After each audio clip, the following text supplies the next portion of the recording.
rocky island that's called Moho'oniki. The Haole name for that is Elephant Rock because it kind of looks like an elephant as we fly around it. It's obviously not a direct translation because the Hawaiians had no idea what an elephant was. But what's cool about Moho'oniki is that there's a gathering of hammerhead sharks that hangs out around here that people like to go diving with. It's one of those large gatherings like you might see off Cocos Island in Costa Rica or in the Sea of Cortez or around the Galapagos Islands. And on Tuesday mornings and Saturday mornings, Lahaina divers will bring you over here and take you down to about 80 to 100 feet and let you hang out with the sharks, which is pretty cool. And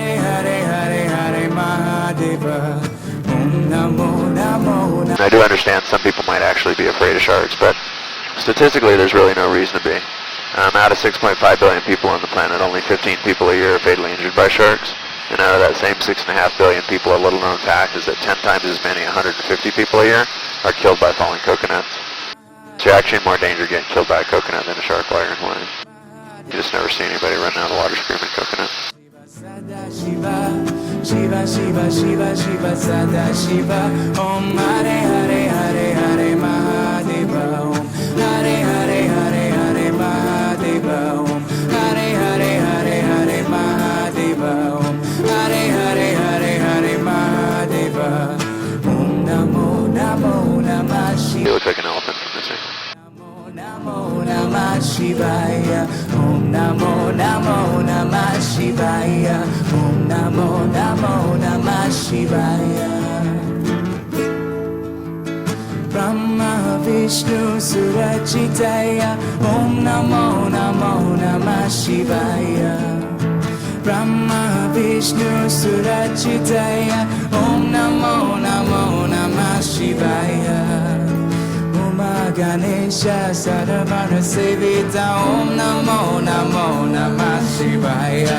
Uma Ganesha Saravana Sevita, Om Namo Namo Namah Shivaya. Om Namo Namo Namah Shivaya. Om Namo Namo Namah Shivaya. Om Namo Namo Namah Shivaya. Om Namo Namo Namah Shivaya. Is this a little grass strip right here? It is, yeah. Never seen anybody land there, but it's there. Nice place for a little viper cub. Now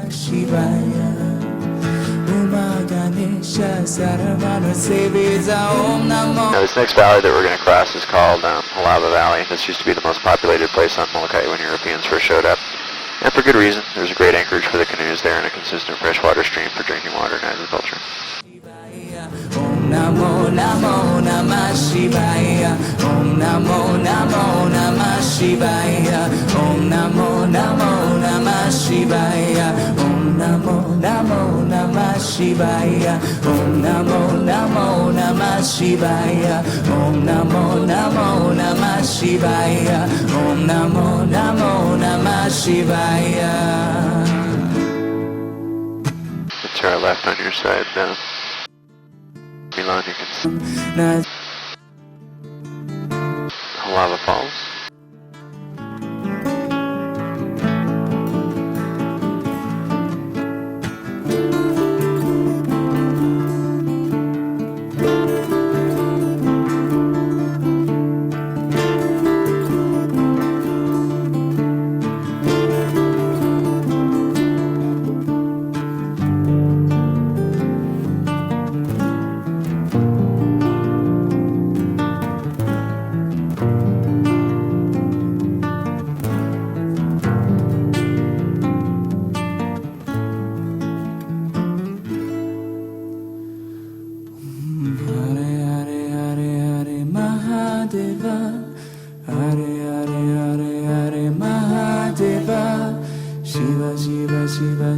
Sada Shiva, Shiva Shiva Shiva Shiva Sada Shiva, Om Hare Hare Hare Hare Mahadeva, Om Hare Hare Hare Hare Mahadeva, Om Hare Hare Hare Hare Mahadeva, Om Hare Hare Hare Hare Mahadeva.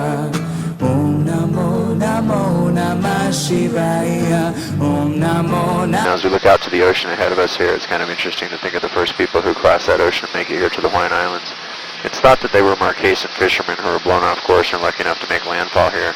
They were also smart enough to be able to retrace their steps back to the Marquesas Islands to get enough people to establish a small population, and that happened sometime around 2,500 years ago. They lived here in relative seclusion until the next wave of people came, and those people came from Kahiki, or what we know as Tahiti, and their journey was a little bit more purposeful. After 200 generations of living only on islands, they had no memory of what it was like to live on a continental landmass. So in their worldview, they viewed that the whole world was nothing but a great ocean punctuated with islands. And every island that lived on at night had a star that went over the top of it, so they reasoned that every star must have an island under it. And with a great spirit of adventure, they launched out into the big blue looking for those innumerable islands. Once in a while they were lucky enough to find them, but for the most part many of the people on those journeys probably perished at sea from dehydration or starvation. The ones that were lucky enough to find the big island though must have been pretty stoked about it. They found there was a star that went over the top of it at night, which they called Hoku Lea. Hoku means star, Lea means glad or happy, so it's the happy star. We know it as Arcturus, or the bear star. It's a pretty easy star to find in the night sky if you know where the Big Dipper is. All you gotta do is just follow the handle away from the cup, double the distance of that handle, and you'll find a big orange star, and that's Hoku Lea. This is Papalua Falls. This comes down about 1,900 feet in a series of falls.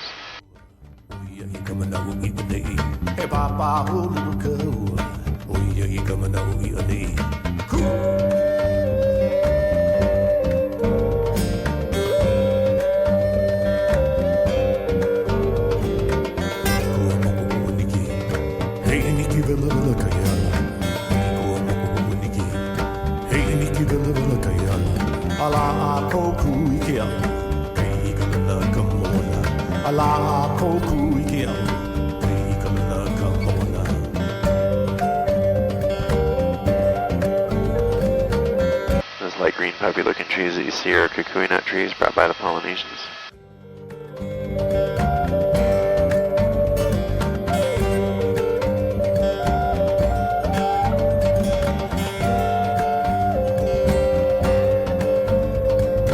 How's everybody doing with the turn so far? All good? Cool. This is the first time in my life I've been speechless. Nice. And that's not an easy task. But you're talking though.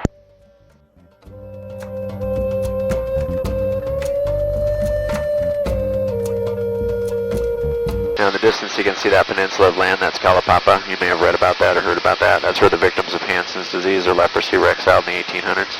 They used to be taken there by the boatload and thrown overboard and made to swim to shore through the breakers.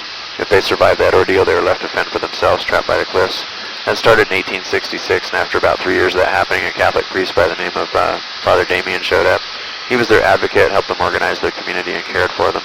And he was recently canonized as a saint by the Catholic Church for his efforts with the lepers of Molokai, as was the Catholic nun who assisted him, Sister Marianne Cope.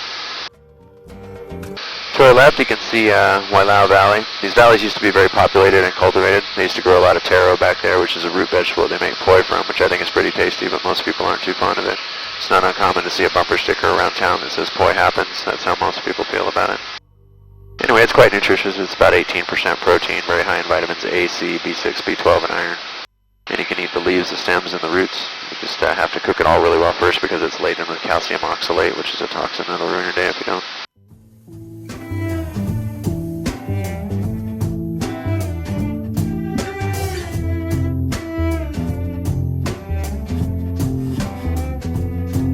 Now on these Great Cliffs there's some interesting plants called Bringhamia and Cygnus. There are only about 350 of them left on the planet.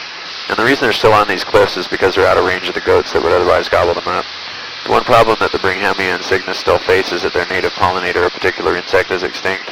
So the only way that they get pollinated anymore is by some botanists from the University of Hawaii who will rappel down those cliffs and actually hand pollinate those plants.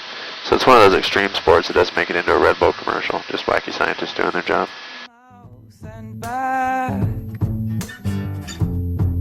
That's all. You can see where this mudslide came down about 2.5 weeks ago from about 3,200 feet. That would have been a bad day to be camping down below. It's just flying by when you can see it lasted little bits of dirt coming down, so it must have happened just before I came by. Anyway, that's the process of erosion. That's why these cliffs are here. Sometimes they cleave off in big old giant chunks and send the tsunamis back to Alaska. What I am to you is not what you mean to me. To give me miles and miles of mountains and I